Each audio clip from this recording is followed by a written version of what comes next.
दोस्तों, पिछले कुछ समय से मेरे मित्र यह सवाल करने लगे हैं कि क्या बाबा जी बन गए हो, क्या घर परिवार छोड़ रहे हो, क्या संन्यास ले लिया है, ये भी कोई उम्र है, अपने आप को संभालो। असल में उनके ये कटाक्ष या ताने मेरे विचारों को YouTube पर साझा करने को लेकर के हैं। अध्यात्म अथवा जीवन के जरूरी पहलुओं जिन्हें कि दुनिया गैर जरूरी समझती है, पर चर्चा करने से लोगों को लगता है कि मेरा दिमाग सरक गया है, दिमाग के पेच ढीले हो गए दिखते हैं। वस्तुतः उनका कोई दोष नहीं है। हम देखते हैं कि जो भी धार्मिक या आध्यात्मिक विषयों में तनिक रुचि लेता है तो वह संसार से विमुख होने लगता है। वास्तविकता तो यह है कि अगर किसी की अध्यात्म में रुचि है तो उसे मजबूरी में संसार से विमुखता दर्शानी पड़ती है, अन्यथा लोग उसे गंभीरता से नहीं लेंगे, उसे ढोंगी कहकर उपहास करेंगे। हमने खुद ने ऐसा माहौल बना रखा है कि गरीब और सादा जीवन जीने वाले को तो दिल से सम्मान देने को तैयार होते हैं, मगर अमीर और शानो शौकत से जीने वाले के आगे दिल से झुकने को तैयार नहीं होते। यदि किसी मूढ़मती ने गेरुए वस्त्र पहन रखे हैं तो उसके पैर छूने को तैयार हो जाते हैं, लेकिन सूटेड बूटेड विद्वान को आदर देने का मन ही नहीं करता।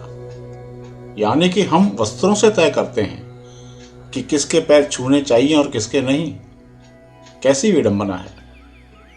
एक बात और, हमने धारणा बना रखी है कि आदमी को धार्मिक या आध्यात्मिक बातें जवानी में नहीं बल्कि बुढ़ापे में करनी चाहिए, जब वह संसार के किसी काम का नहीं होता।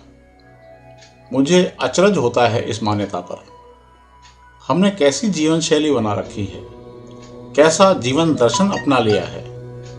संसार और अध्यात्म को भिन्न छोरों पर बांध के रखा है, दोनों को एक दूसरे का विरोधी बना रखा है। सवाल यह है कि ये दोनों एक साथ क्यों कर नहीं हो सकते, उसमें दिक्कत क्या है।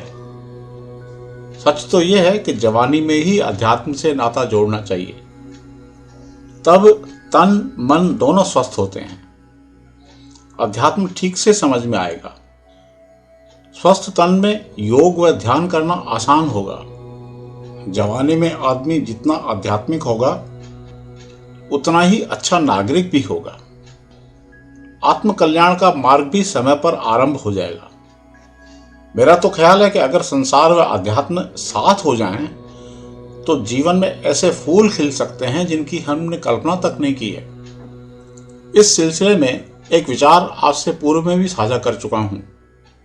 संसार व अध्यात्म चूंकि एक दूसरे के विरोधी प्रतीत होते हैं, जो कि असल में विरोधी हैं नहीं, उनके बीच तालमेल हमें असंभव लगता है। यह सही है कि उनके बीच संतुलन कठिन है, मगर नामुमकिन नहीं। भीतर के होश व बाहर की अनिवार्यता के बीच संतुलन बनाना वाकई मुश्किल है। आत्मा का सत्य तो आत्यंतिक है ही, भौतिक जगत का सत्य भी नकारा नहीं जा सकता।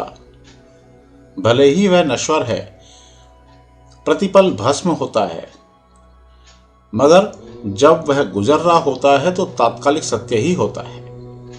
बेशक सतत भाव स्थिर चित्त का है, लेकिन संसार में रत रहना शारीरिक मौजूदगी की अनिवार्य स्थिति है।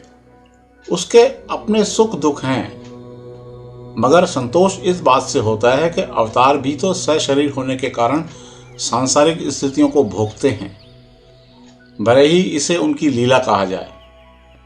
खैर, भले ही हमें असलियत का पता है, मगर नाटक तो करना ही पड़ता है। इस संदर्भ में एक श्लोक मुझे बेहद प्रीतिकर है, उसका अर्थ आपसे साझा किए देता हूं। बुद्धिमान मनुष्य विद्या एवं अविद्या दोनों को ही एक साथ जानता है।